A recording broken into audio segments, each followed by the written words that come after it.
Good morning, good afternoon, good evening, everyone. I hope all of you are doing well and doing great. So, my name is Deepak Sharma. I have 15 plus years of experience in this field. So, let's kickstart our course, How to Stay Cyber Safe and Work from Home.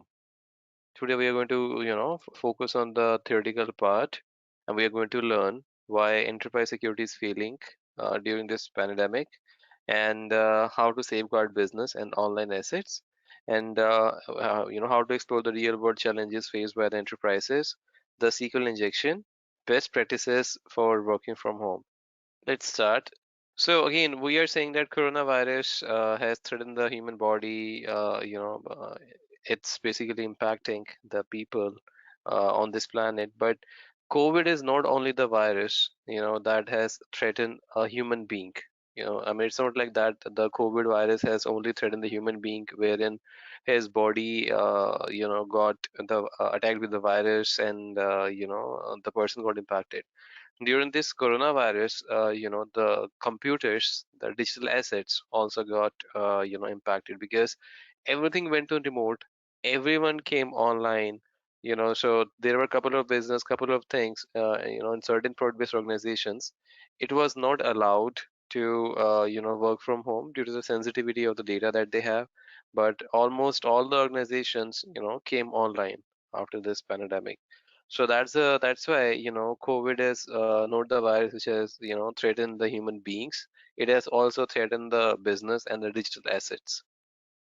So same thing, we are trying to say here that corona is like a cyber threat attacking your body. In the case of corona, how it happens is that your body get attacked with the virus, and you are not taking any medicines, medications. Eventually, like you are not taking proper food and fluid, it's going to keep on attacking your body, and it can bring your body down to an extent like a person can die. Likewise, in the case of the cyber threats which are happening, so if they are not recovered on time, first of all, you should have proper monitoring tools. You should have proper security implemented so that you should not get impacted. Like for human body, you should wash your hands and everything so that corona cannot impact you. So first of all, you should have each and everything implemented properly so that it should not happen to you. If if all these things are not implemented properly, and if someone is able to come to your network, let's say perform some kind of cyber threat, some attacks, then you should have a kind of a mechanism that you can detect that and you can recover from that state. So someone has basically attacked your digital asset, your computer system, the person should be able to recover from that state. So likewise, if your body got impacted with coronavirus, you can only recover from that state once you realize that person got corona and all. Likewise, if your systems, your servers, your organization got attacked with cyber threat, you can recover from that state once we have realized that your organizations or servers or any component, digital component, got impacted by a cyber threat. So now let's talk about why cybersecurity matters a lot due to this COVID-19 pandemic. Let's take a look at the graph here. So here you can see on the left, these are the COVID hotspots. Like in all these countries, people got COVID, and wherever you see this maroon color here, all these people got the COVID. And on the right side, these are the cybercrime hotspots. So here, where you see pink, it means that there was a moderate impact. Wherever you see maroon, it means that there was a like higher impact. Wherever you see a baby pink, it means that the impact was low. So almost in all the areas, everywhere, the systems, the people, the computers got impacted. So these are the various cybercrime hotspots, and these are the COVID hotspots. And now let's talk about Cognizant. I hope all of you are aware. Cognizant is one of the biggest organization, and Cognizant was basically attacked by Maze ransomware.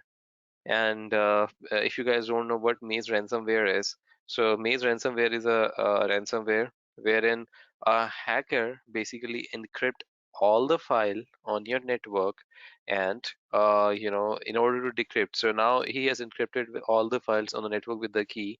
In order to decrypt, you will require a private key. So, for example, you have put some sensitive data inside a door, and that door is locked by a key. In order to unlock that door, you will require the key for that, right? So likewise, what hacker will do is your hacker is going to encrypt the entire data with a public key. In order to decrypt that data, you will require a private key. But that private key is basically, going to be available with the hacker. So your hacker is going to, ask you to pay a ransom money, like extortion ransom money. If you're going to pay that money to him, he's going to give a deadline. For example, on 17th he attacked you. He will give to time to you, let's say 2nd of May. Let's say he's giving time, 12 p.m. 2nd of May. If you have not paid that money to him by 2nd of May, 12 p.m., then he's going to double the money, and after that he's going to triple the money. So likewise, he's going to do where your R, all the data is going to be encrypted with the key in the network. Generally, it's RSA-2048, which is known as CHA-20 encryption. So he's going to encrypt your entire data with a public key, like RSA-2048 public key. And in order to decrypt, he is going to only hand over the key, to you once you're going to pay him. Like it's like a similar thing that someone has kidnapped some of the family member and they're asking for the extortion. It's like the same thing wherein they have encrypted your all the data, and in order to retrieve your data back, you have to pay the money to them. If you're not paying that money to them, they can put your data online on the internet. They can sell it on you to your competitors, dark web, and so many things. So in this case, so many things happened. Like there was a loss of revenue for Cognizant, because they failed the GDPR guidelines as well, because there were some vulnerabilities which exhibit in their environment, due to which hacker was able to come to their systems, and hacker was able to perform the attacks. The another thing is, lawsuit was filed against Cognizant, because the some of the customers, biggest clients, filed the case against Cognizant that they were not able to manage the data properly, and due to which some of the customers had the impacts, like the credit card information, any other sensitive information is basically leaked. So the lawsuit were filed against Cognizant, and there were disrupted services. So till the time this entire problem was not sorted out, the services were not online. Cognizant shut off their entire services. They basically laid off certain employees, and there was a containment in the process. So all this kind of major issues occur. So if you don't know about GDPR, Global Data Protection Regulation, so as per them, you have to protect your data, your customers' data, clients' data, and after that, once the audit was done, it was also found that there were certain vulnerabilities were there in the environment that Cognizant have not taken it seriously. That's why they also got the fine from GDPR as well. So this is again about Maze ransomware. The same thing that I have explained to you, that it's basically double the amount. If you're not going to pay during that time, it's basically encrypt the entire data on the network. It uses RSA 2048 and like all these things that I have already explained to you. It's documented here. Now, this was one of the thing, and if you talk about even the other kind of laws that Cognizant has due to this Maze ransomware, that was somewhere around 50 to 60 million dollar. It's a lot. 50 to 60 million dollar they had the loss due to this Maze ransomware. The second was the Zoom. I hope most of you must be aware about Zoom. The database got hacked and everything happened with Zoom, because after this COVID pandemic, everyone has to go on remote. So we used to have the certain softwares like WebEx, GoToWebinar, GoToMeeting, Teams, Zoom, so that we can perform the video sharing, and we can just meet with the clients, and we can keep our business running. So Zoom is similar kind of software, like you're using GoToMeeting right now. If you're not aware about software, so basically, Zoom software is like a GoToWebinar through which you can basically, share your screen, you can give the controls, you can troubleshoot, you can work. So it's a similar kind of, software. So in the case of Zoom, there were certain vulnerabilities which exhibit, due to which, hacker was able to, take the advantage of those vulnerabilities. The first was, the illegal root access. It was given to the unauthorized user because there was a bug. The second was Zoom bombing attack was done to hack the meetings. So basically, you must have heard that while a teacher was teaching the students, you know, during the class, at that time some other video, started playing on the user side, because that was due to the Zoom bombing attack, which occurred, due to which a hacker was able to hack the meetings and he was able to change the content. And there was no end-to-end encryption like your WhatsApp uses end-to-end encryption. There was no end-to-end encryption. Both the parties, sender and receiving party, they were talking to each other with no end-to-end encryption. So someone can eavesdrop the conversation, someone can change the conversation, and it was not designed to handle large scale of users. So earlier, when this was basically, this Zoom was launched at that time, they don't had a very big customer, base. After this coronavirus pandemic, their customer base, got bumped up very high. So they were not ready for that. So that's the reason they were not designed to handle large scale of users. Eventually, when people started going live in the market, with this, so it basically, filled with, filled their entire server with so many requests. So many people have basically, taken it, taken their services, taken their product, and people, went live with this. But eventually, it was not designed to handle large scale of users. They were not aware that they're going to get that much traffic. So once they start getting that much traffic, there were some loopholes, vulnerabilities, due to which, hacker was able to hack into the network. Now let's talk about, why cybersecurity matters a lot during this pandemic. Because we are, doing work from home on a global scale. Everyone over the internet and all, they are they're doing work from home. Weakness in your environment can easily compromise security, and this is basically a good opportunity for hackers to attack your enterprise. And we should make sure that we are cyber safe. Okay. So this is again one of the biggest myth that the known IT folks have. The people think that only IT enterprise are vulnerable to cyber threat. People think that, okay, I'm not basically, I'm not belonging to IT world. I'm from manufacturing department. I'm from finance department. I'm from legal department. I'm not vulnerable to cyber threat. These are the only IT folks which are vulnerable to cyber threat. That's eventually not true, guys, because that's one of the biggest myth. People think that only 80 folks are, vulnerable to cyber threat, and due to which the other domains, the people who belongs to other domain, their system, their data got hacked. Because honestly, tell me one thing, that if you have, let's say $100, which is in front of you, and you are going to, take those $100 with you, right? You are not going to like wait that, okay, the $100 is there in front of me, so I should take those $100 after a moment. Maybe I should wash your hands. You're going to grab it, right? If there is an opportunity through which hacker can have some vulnerability in your system, the hacker will basically, use those vulnerabilities for some attacks, right? So one of the very common example, is if there are some, vulnerabilities exist in your finance or legal department, then hacker basically will be able to, uh, hack those stuff. He will be able to eavesdrop. He will be able to make the changes. So in other words, anything which is on the internet, anything which is a digital asset, it's an IT, known IT, it's anything which is a digital asset, it's vulnerable to cyber threat. So it's not like that only IT enterprise, only IT stuff are vulnerable to cyber threat. Anything which is there, digitally on the internet, it belongs to, any of the department, is vulnerable to cyber threat. Okay.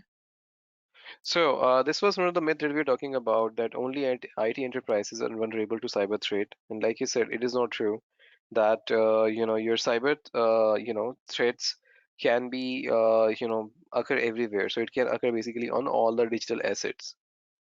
So here you can see a graph here, I mean, which will give you a very clear and thorough idea. So here you can see this 40% are the individuals, where the people got attacked. Here, all this, divisions and the percentages you can see. So individuals, human health, social work activities, your education industry, transportation, wholesale, manufacturing, even the gas industry.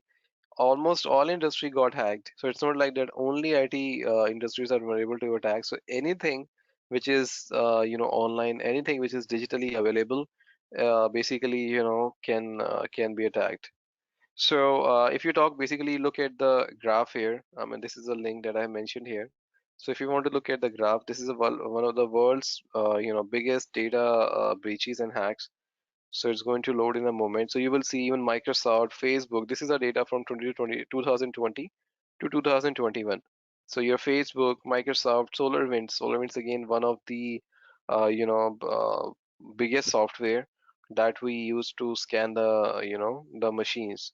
So SolarWinds software also got hacked in December 2020. Your Capital One Bank, it also got hacked. Your this is Dutch government, your EasyJet, and it's not limited to this. There are so many websites. So basically, if you see your Apollo, your Aadhaar also in 2017 got hacked. Your Equifax, your Facebook, your IM, so Quora, Twitter, Spambot, Share This. So many organizations basically got hacked. So that's why, like I said, it's not true that only IT organizations or only IT components are, vulnerable to threats. Anything which is digitally available, anything which is online, it's vulnerable to, cybersecurity threats if the security is not implemented properly. That's why, now everyone is taking cybersecurity seriously, and that's why now there are so many jobs which are coming up in cyber security area. So let's move on and let's talk about what are the different culprits, behind the cyber attack, So we can have so many culprits behind the cybersecurity attacks. So let's talk about, each of them. So threats can be in any form. So these are the common, cybersecurity culprits.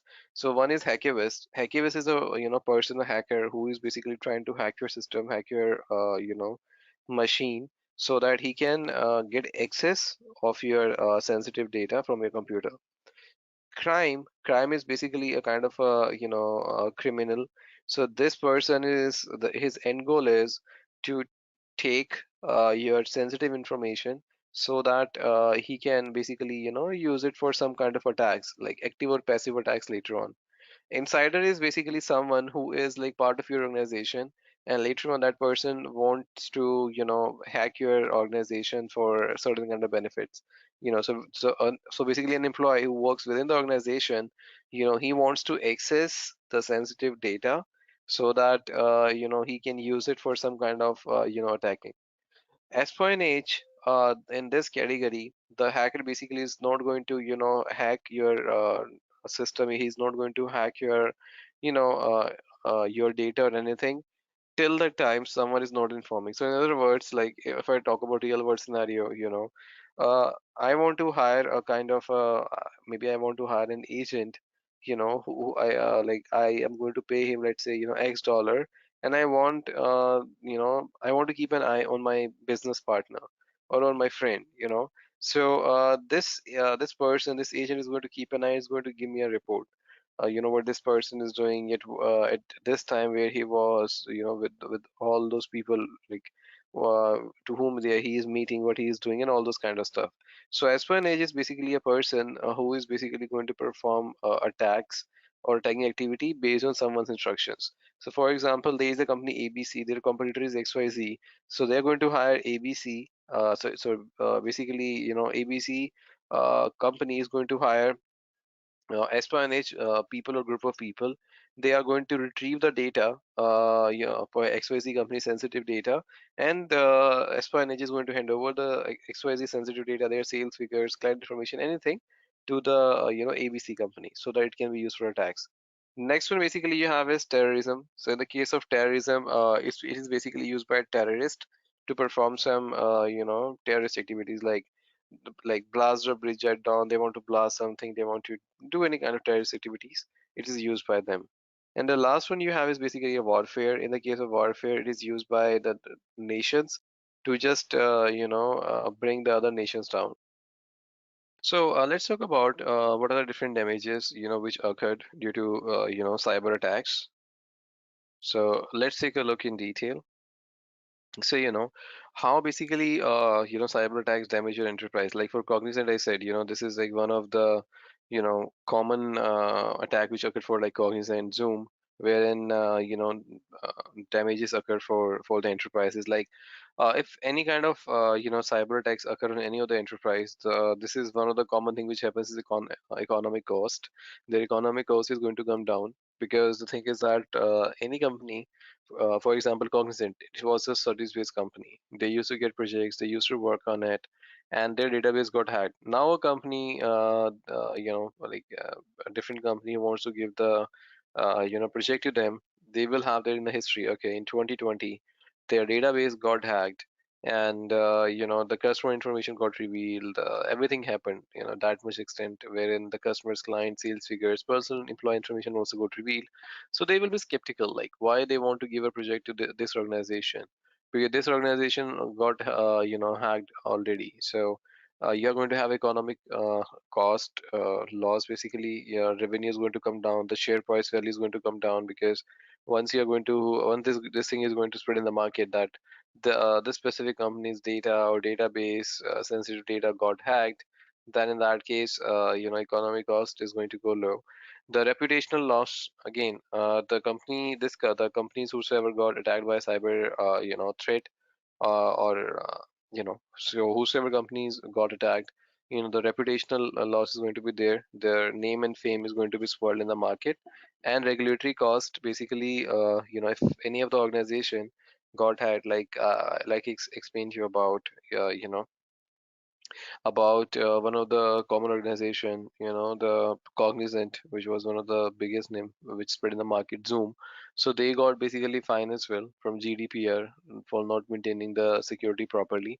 So for regulatory costs, you have to pay fine, you have to pay more money for all this kind of stuff. Now let's move on. And this is basically the statistics, and this is a real statistics that we have. The cost of data breach in the healthcare industry, this is again one of the highest the laws that we have recorded. In the healthcare industry, the cost of data breach was $6.5 million. It's very high. 53% of the companies, they give access of sensitive file to everyone. So generally we should have is the principle of least privileges, that you should give the least privileges to the person to to their jobs. But it was found in the global survey that 53% of the companies had over 1,000 sensitive files, which is open to every employee. And every employee can go to the specific file, and then they can use it for viewing the sensitive data or performing some kind of attack. So in 53% of the companies, like 1,000 sensitive files was open to every employee. And 57% of the companies experience social engineering or phishing attacks. And this is again a realistic data. The hackers attend every 39 seconds or average 2,244 times a day. And after this coronavirus pandemic, the numbers are going higher and higher, wherein hackers are trying to do a lot of things, remotely, like hacking and everything. Now let's talk about some of the other cybersecurity stats.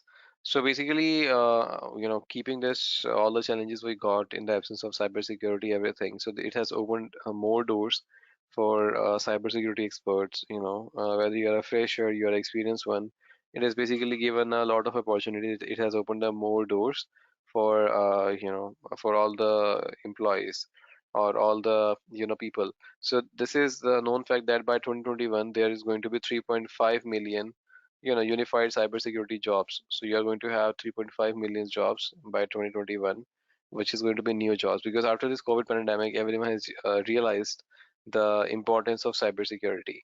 And again, this is the same thing. 53% of the company's files are, open to everyone. On average, every employee had access to 17 million files. They are aware, they are not aware, but they have access. So if at some point of time they will try to access certain directories, certain areas, they will be able to access all those files.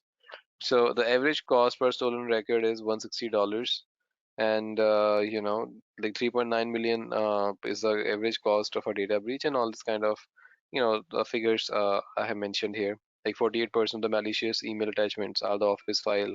94% of malwares are delivered by the email, so you should not open. the unauthorized emails. So let's move on. And now let's talk about the solution. Now let's talk about cybersecurity as a solution. So what exactly is the cybersecurity? Cybersecurity is basically an area which is followed by various organizations to protect your digital assets. And your digital assets can be anything. It can be your electronic systems, networks, data, switches, routers, servers, devices, and it should follow CIA trade. So it's CIA trade. If you don't know, it's confidentiality, integrity, availability. So basically, confidentiality, it means that your data should be in a confidential form. So if I have a plain text data, if I want to transfer it to someone else, it should not be like that I'm transferring my plain text data over the internet. Because if I'm going to transfer my plain text data to someone else, then anyone can eavesdrop over over the channel, and he can basically change that data before it reaches out to a receiver. So confidentiality basically means that your entire data the should be confidential, so that apart from sender and receiver, no one else can see that data. Second is basically integrity. So integrity basically means that the data should not be tampered. If your data is basically tampered, then there should be a way through which you can figure it out, if your data was tampered or not. For this, basically we use hash mechanisms. Again, we have different hash algorithms, SHA-256, and we have a lot more. We're going to dive in more detail in the course once we're going to enroll in, because in 2 hours we cannot go to that area. The third is availability, that the sensitive data should be available 24/7. It should not, get impacted by DDoS attacks. So if you want to basically take a look like a hash algorithm, the name that I mentioned, like RSA and all, like for example, if you go to Edureka site, you see a digital certificate. Well, digital certificate, all this is, it's an entire PKI world, different world. If we get a chance, like today at the end of the session, once we complete everything, I can explain you about it. Plus, this is a very vast field, which is again, part of your course as well, once you're going to enroll for the course here in Edureka. So here you can see this is they are using RS-2048, the same algorithm which was used by hacker in for Cognizant to encrypt their entire data. And the hash algorithm in this case they are using is SHA-256, which is a hash algorithm which is used to perform data integrity checking. Let's move on. So let's talk about the different domains of cybersecurity. These are 10 different pillars, the domains of cybersecurity. Again, we are going to talk about an overview of this. We are not going to go in detail because every single domain in itself is a different world. So we're going to talk about these domains at a very high level perspective. Talk about all the different 10 domains. So first basically domain is basically the access control. So in the case of access control, what we do is we have access control list, the policies that we define. uh, you know your Windows gives you a feature wherein you can have a domain controller. You can push some policies through group policies objects to all the people within the organization. You can just create a group and you can push the policies. And like I said, we cannot achieve everything in just 2 hours. I'm giving you an overview. In the course once you're going to enroll in, we are going to be basically go in more detail.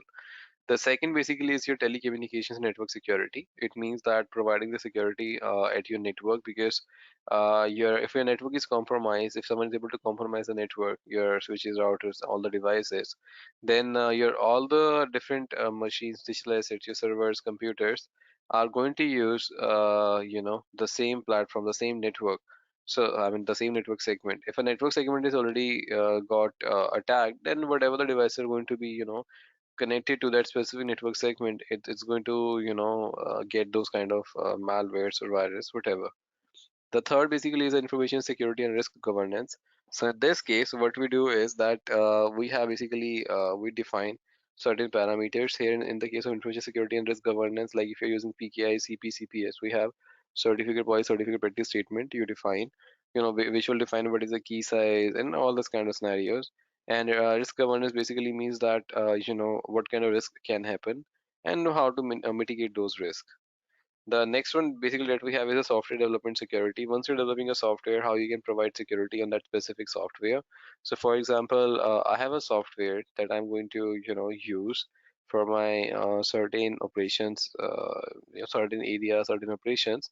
So software development security basically provide me the methodology through which I can make my software more secure. Like if I'm going to use code signing, I'm using a code signing technology where I have a code signing certificate, wherein my entire software, the MSI file, is basically going to be encrypted, with the key, or in other words, it's basically just digitally, signed with a private key in the case of software development security.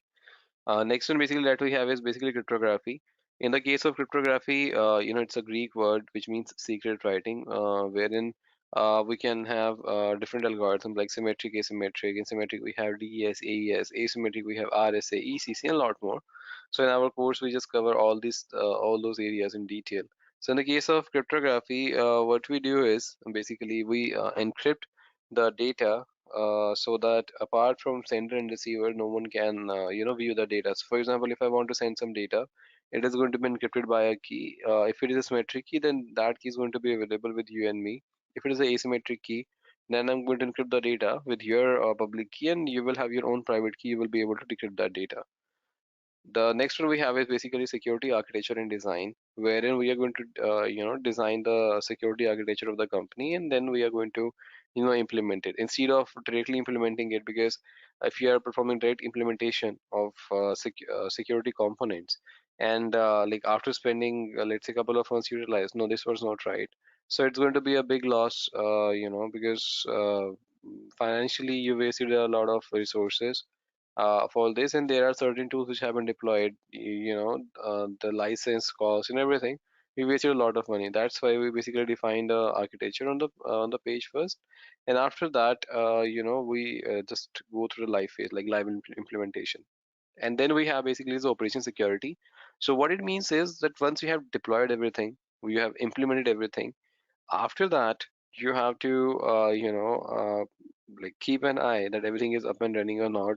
If any error occurred, to fix those errors. So that's operation security comes in, when there is going to be a group of team members who is going to work on the operation side, and this has to be in a secure manner. So it should not be like that people who are performing operation security, nothing is getting logged for them.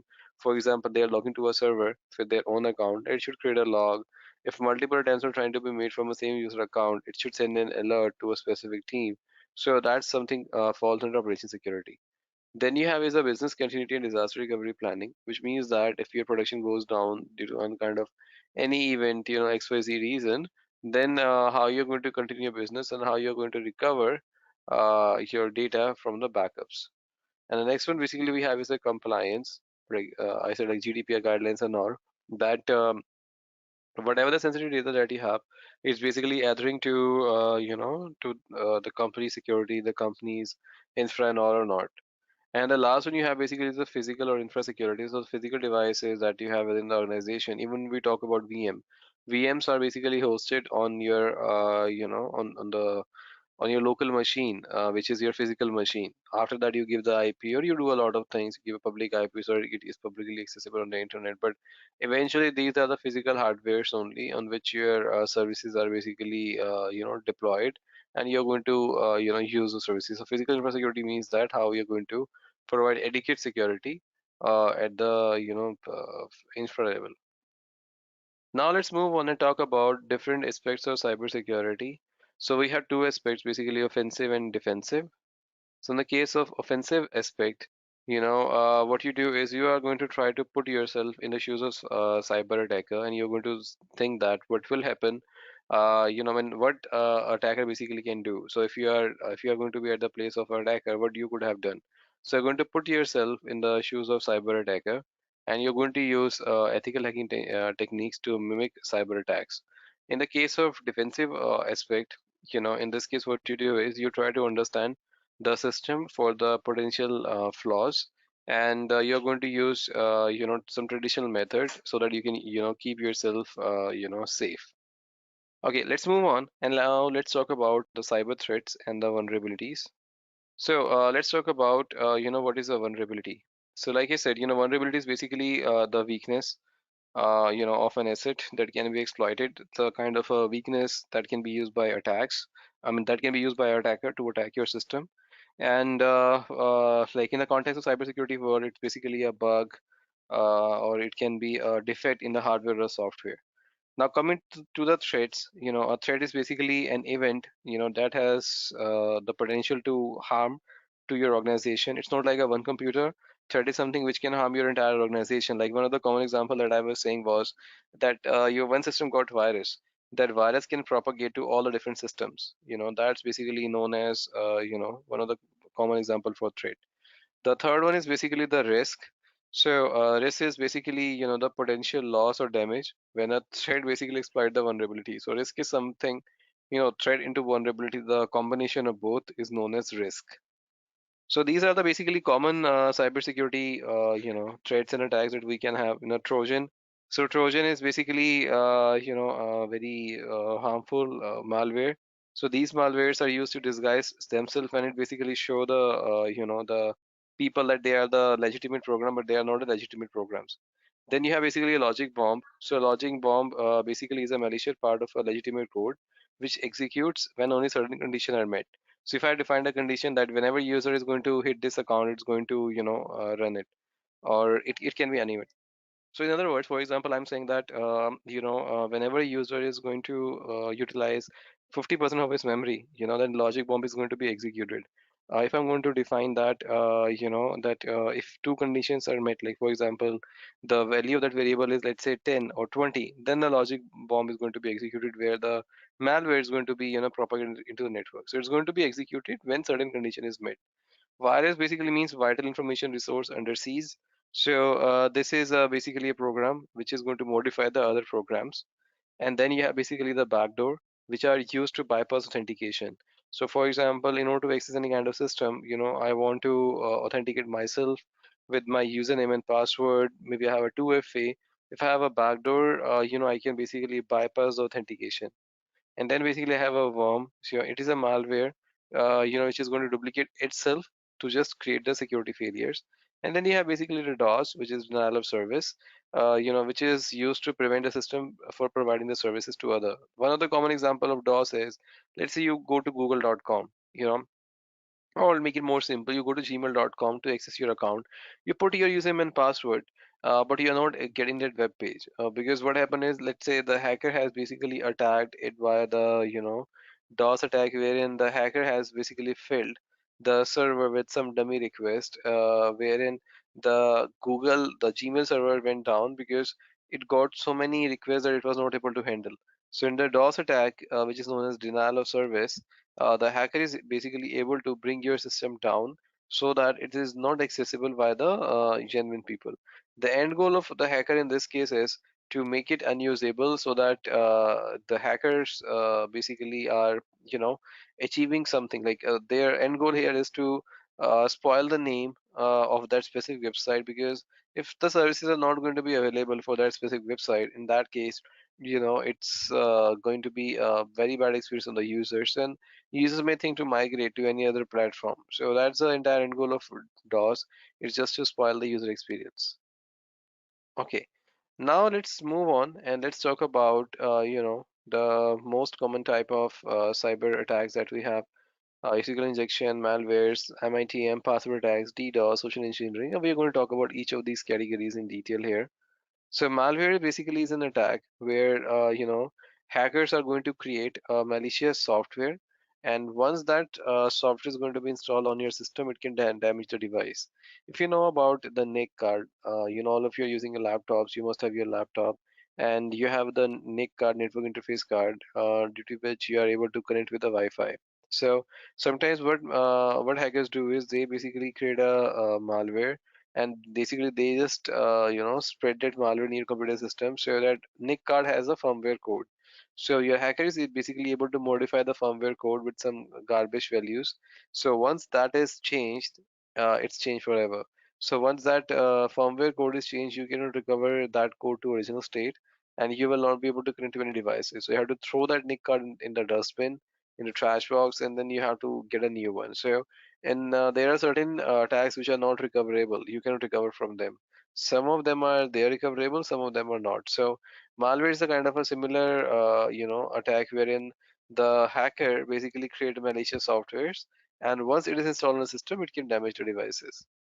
And then it was one of the common example, WannaCry attack on FedEx. So they the subsidiary of a FedEx's TNT, which got badly impacted by the ransomware, and the damages that they had is somewhere around $300 million, which is a lot, due to which their services were disrupted in various regions, Europe and Pan Asia.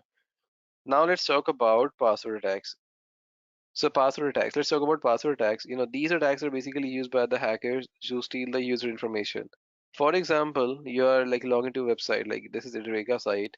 You're logging to a website where there's no log icon. It is using HTTPS right now. So the data which is going to flow in, it's going to flow in an encrypted format. So, but in this case, instead of having a secure tunnel, I want to have one tunnel only. So what I'm going to do in this case is, let's say if I'm going to use HTTP. So if I'm just using HTTP, which is Hypertext Transfer Protocol, and if I'm using different softwares like network capturing softwares, I can use Wireshark. Even I can use Bob Suite as well, wherein I can just listen to the traffics in between. I will be able to see your username and password. So password attacks are those attacks which are used by hackers to steal the user information. And there was a password attack on Booz Allen Hamilton. So basically, Booz and Allen Hamilton, if you don't know, they were in contract with the Department of Defense in USA. And in 2011, this attack happened, wherein anonymously, the password of 90,000 military officials were breached. And at that time, password was unsalted with SHA-1 hashes, which is not so secure. Again, we are going to enroll for the course. You will understand what is SHA-1, why it was not secure, what is SHA-2, and all those components. So that was the attack which happened with Booz Allen Hamilton in 2011, where the passwords of military officials were exposed. Then we have basically the distributed DOS, which is denial of service. So in this case, basically hacker is going to make a machine or network resource unavailable. How they're going to make it unavailable? They are going to send that specific machine or server with a bogus request that will make that specific machine on the server unavailable.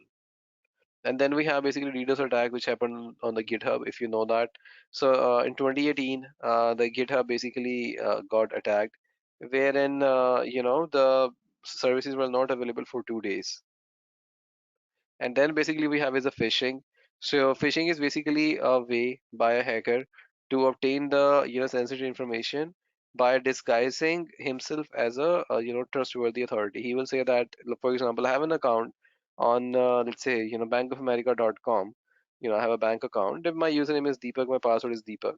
So a hacker is basically going to disguise my bank in such a way that that bank will think that no, I'm the genuine person, and I'm not the Deepak who is pretending to be Deepak. I'm actually the Deepak. So phishing is a kind of attempt wherein the hacker basically obtains sensitive information by disguising, uh, you know, that he is a trusted authority. And phishing attacks basically happened on Facebook and Google a lot, wherein Facebook and Google they got scammed in 2013 and 2015, and they had a loss of more than $100 million, wherein the hacker was able to access so many Facebook and Google accounts and anonymously, and he was showing in such a way that he's a genuine person, legitimate person, and all the stuff. And then we have basically the MIM attack. We say MIM or we say man in the middle attack. It's one and the same thing. Or we even say that MITM as well. MIM, MITM, or man in the middle. It's one and the same thing. So in the man in the middle attack, what happens is your attacker is going to, change the communication between two parties. So like in this case, if you see the ideal route should be this that I'm highlighting. This has to be the ideal route original connection. What hacker has done is hacker is saying that instead of using this path, this is not the right path. You should follow this and this. So basically, this hacker is going to act as a man in the middle. So whatever the resources, the services that this guy needs, for example, this guy is going to pass username and password. It's going to first deliver to man in the middle, this guy. Maybe he's going to change the data and he's going to send it to this person. One of the example is like, for example, this guy is saying that transfer $1,000 to A account. He's saying that his original message was transfer, let's say, $1 to A. This message is received to man in the middle attack, and he sent a message to this guy saying that transfer $1 million to H. So these kind of attacks can occur wherein you will have a hacker in between. He's going to listen to your conversations and he's basically going to modify the conversation before it reaches to the end party, which is your receiving party. And likewise from receiver as well, here as well, it's going to send some notifications or message. He can modify it and he can just send it modified context to the sender. Sender and receiver will think that these both guys are communicating with each other, but that will not be true. They are going to communicate with this guy who is basically a proxy in between. Okay. Now, this was again the NSA man-in-the-middle attack, which attacked on the Tor browser. So Tor is basically a secure browser which is used to maintain user anonymity. People can access it anonymously. So the Tor browser, was a browser. I mean, wherein the NSA was able to secretly they were able to breach the Tor users. They were able to see that what all users are there, what all the activities they were doing, so they were able to secretly breach the Tor users, because ideally in the case of Tor browser it should maintain user anonymity. I mean, you will not be able to access the which user is trying to access which resource, what they're trying to do, but NSA was able to break it out. Let's talk about what is hacking. Like I said, we're going to talk about in little detail. So we have ethical hacking and ethical hacking.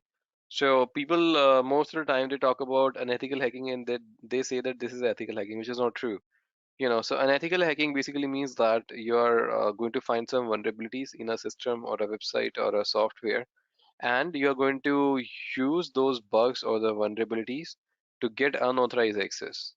So hacking is illegal, and if you are performing some kind of hacking, you can have some consequences. In certain countries, the government has a right to put you behind the bar. So unethical hacking means that you found some vulnerabilities and you are going to use it for the attacks. Even though it's for the fun, but it's not a ethical thing. So government has a right to impose the fine on you to put you behind the bars. Ethical hacking basically it's a it's like a same way like unethical hacking. The only difference is that ethical hacking is basically done with the help of a permission. You basically are able to find the vulnerabilities or the bugs, but you are going to perform those stuff those things with the help of basically with the permission. Basically taking the permission, and then you are basically performing all those activities. So basically, what exactly happen is that if any unauthorized person, let's say ABC, is able to access your system just to find some vulnerabilities, and he's trying to perform some kind of attacks, that's an example of unethical hacking. If you know that there is a site which is test.com, in that website there are 7 vulnerabilities, you are going to exploit those vulnerabilities to see that what kind of the loss you can have, at what extent you can have, then if you're doing with the help of the website's owner permission, which is known as ethical hacking. So we basically focus on ethical hacking while doing some kind of assessment and all those kind of stuff with the permission, rather than doing unethical hacking wherein we are just doing the things randomly without asking anyone's consent on it. Now let's talk about what are different security threats. We have basically have physical and non-physical threat. So in the case of physical threat, as the names suggest, we can have the fire, we can have theft, we can have vandalism, we can have natural disaster, we can have malfunction. The non-physical threat, which is basically more into the IT world, which is like your Trojan, social engineering, injection attacks, virus, DOS attacks. These are the the common physical and non-physical threats which occur. We already talked about non-physical threats in detail. So what is social engineering, injection attacks, what is virus, DOS, Trojans. So I'm not going to cover that again right now.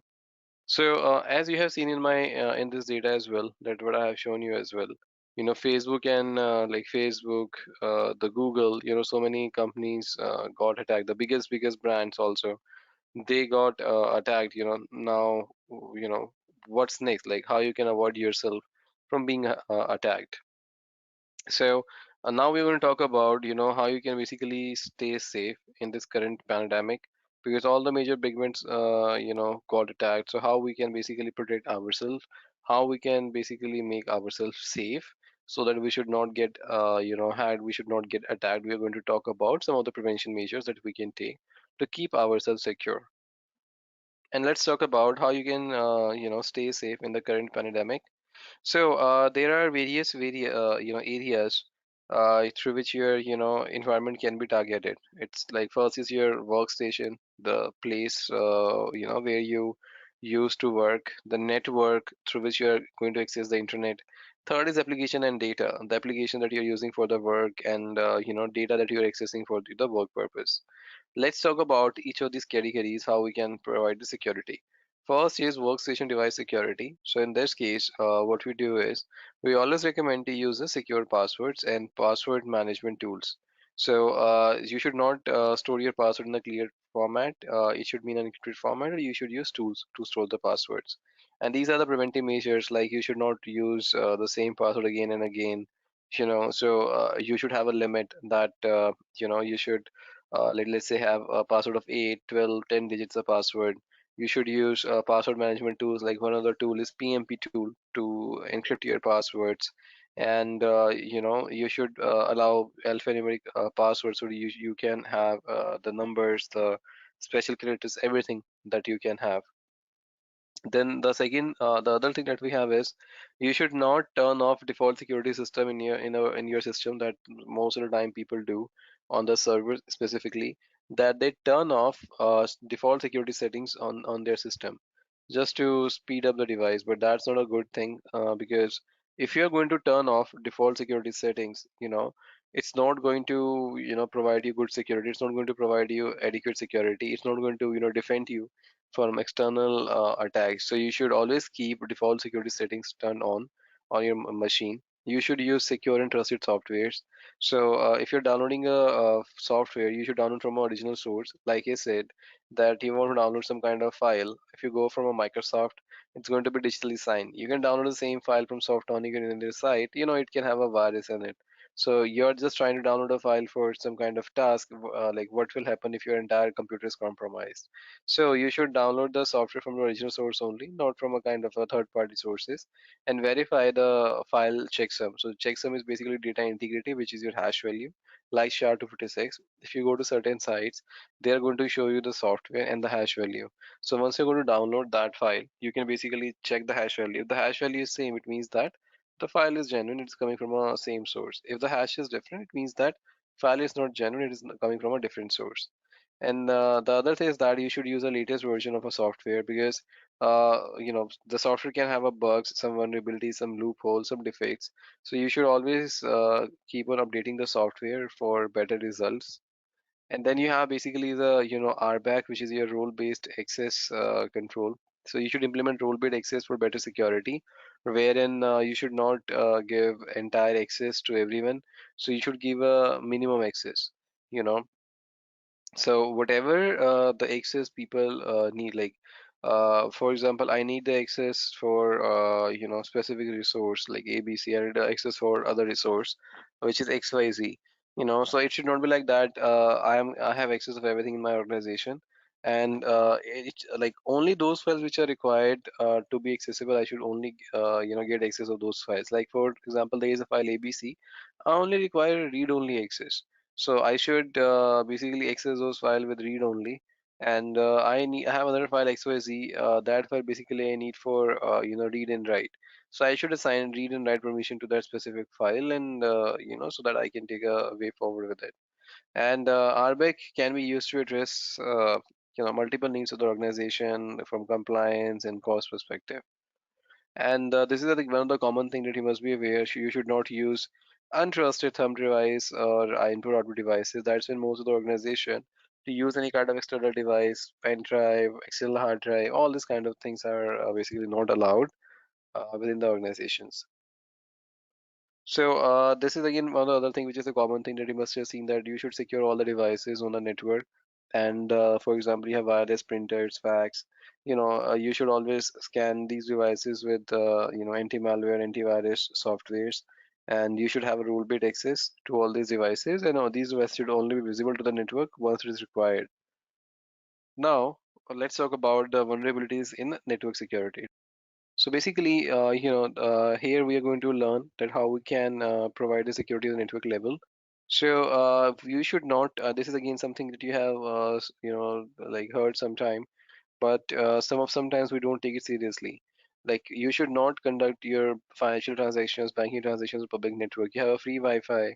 because these free Wi-Fi's are not a trusted source, and you should not perform financial transactions using this free Wi-Fi, because your card details, your passwords, PIN, CVV, all these things can be intercepted by attackers, because that's their network that you're using for like using the internet. You are using it for authentication on your bank account. You are using it for authentication on your sensitive accounts like your Gmail, Drives, everything. So that basically whatever you are doing can easily be intercepted by the hacker. That's why they have given you the free Wi-Fi. So you should not do financial transactions. You should not do the sensitive transactions, sensitive details. You should not put it while using this. And then the other thing is that you should use VPNs to access your enterprise network. So this is happening with most of the organization after the work from home have been adopted. That you cannot go to your organization. There are certain areas that which will require to do your day-to-day jobs. Like I want to access servers, I want to access different kind of things within my company which are deployed in my company network. But I cannot go to my company. So instead of making those data available on the internet, instead of making that companies security at the risk at the scale. So what we do is we use a concept of VPN. So once a user is going to connect with a VPN, like in this case, as you can see, once it is going to connect with a VPN, whatever the policies that you have defined within your organization is going to be applicable on your computer at that time. So for example, you have defined that in your organization, user cannot run YouTube, they cannot run Gmail, they cannot run let's say Facebook.com. So once you're on the VPN, whatever the policy is implemented within the organization, those policies is going to be implemented on your computer. So it's in the case of VPN, what it does is it's going to create a secure tunnel between your machine and the VPN agent that you have used. So in between both these, it's going to create a secure tunnel, and whatever the traffic which is flowing between this machine and here, it's going to be in encrypted format. So VPN are basically one of the best use cases to protect your company's sensitive data, and to enhance the security, and you know so just to get a better performance. So here in the case of VPN, whatever the data is flowing between your machine and this VPN is going to be an encrypted tunnel. So apart from you and apart from the receiver, which is your VPN, no one else will be able to listen to your communication. So now let's talk about what are the different vulnerabilities that we can have in app and data security, and how we can mitigate them. So first is the secure email practices, that you should always check the summary or preview the email to see if they have any kind of executable attachments, or it looks like a suspicious email. In most of the organization, they give you an option through which you can report a suspicious email to IT team. They're going to look into that, and they're going to get back to you if it is suspicious email. If it is a suspicious email, they are going to mark that email. Basically they are going to basically mark that email as a kind of suspicious email for all the use in the organization. So if someone is getting that if within the organization someone is getting that email from that specific sender, or if someone is getting the data from that specific user or someone, then in that case it's going to give you a kind of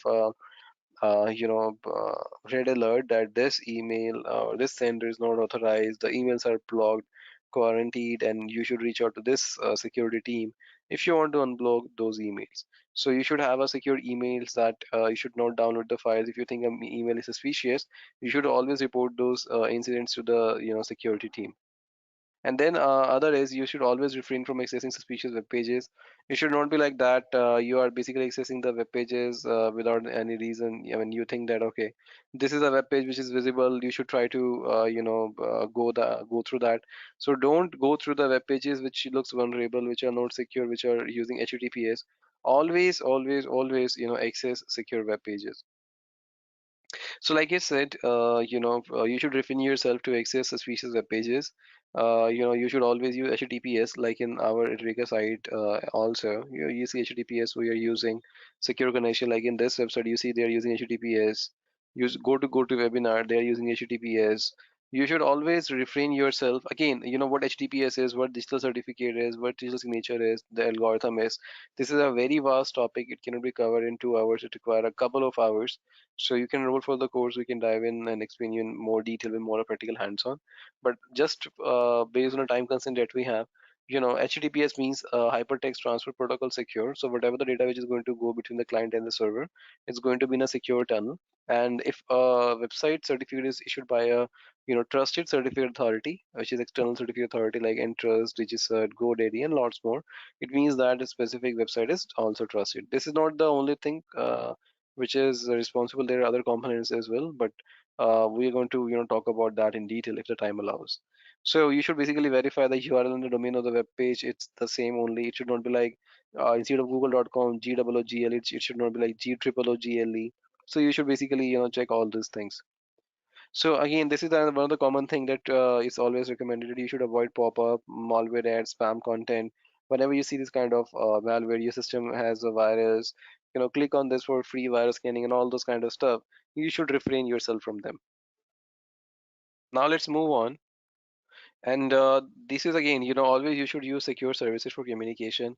You should use secure communication for critical environment, like medical and military, and your emails, file sharing, IRC chats. They should use secure ways to communicate online. So you should always use secure services, for the communication. And now let's talk about what are the best practices to prevent COVID-19 and cyber attacks. So one is a test basically to gain the visibility. You should basically test your systems regularly. You should have, you should be able to have the ability to answer the specific questions.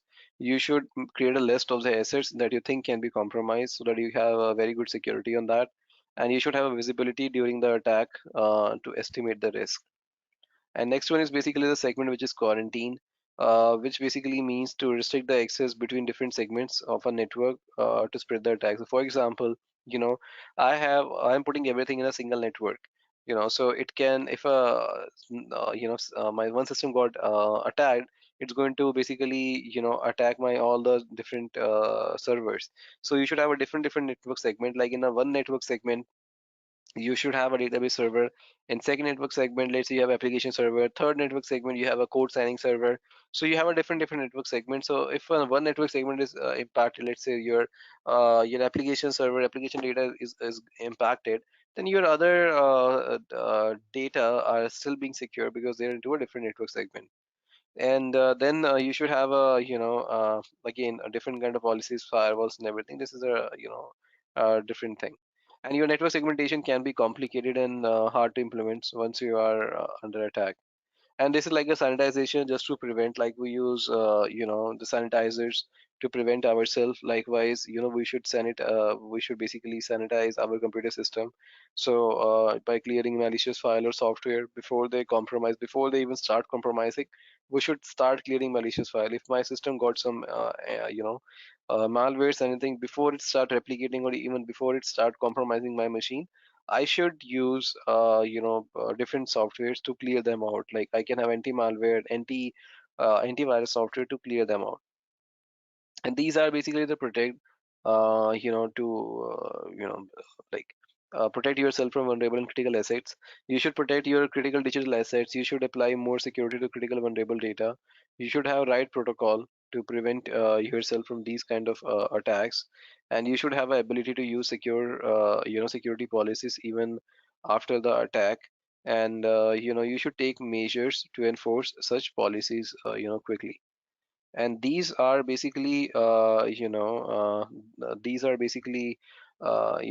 control to reduce the impact. Like the method of propagation is known in attacks, like in NotPetya attack, SMB restriction prevented spread. So all this kind of controls you should basically implement it. Thank you all of you for your time. It was a pleasure connecting with you. Stay safe in this COVID pandemic and wishing you a great day ahead. Bye bye, guys.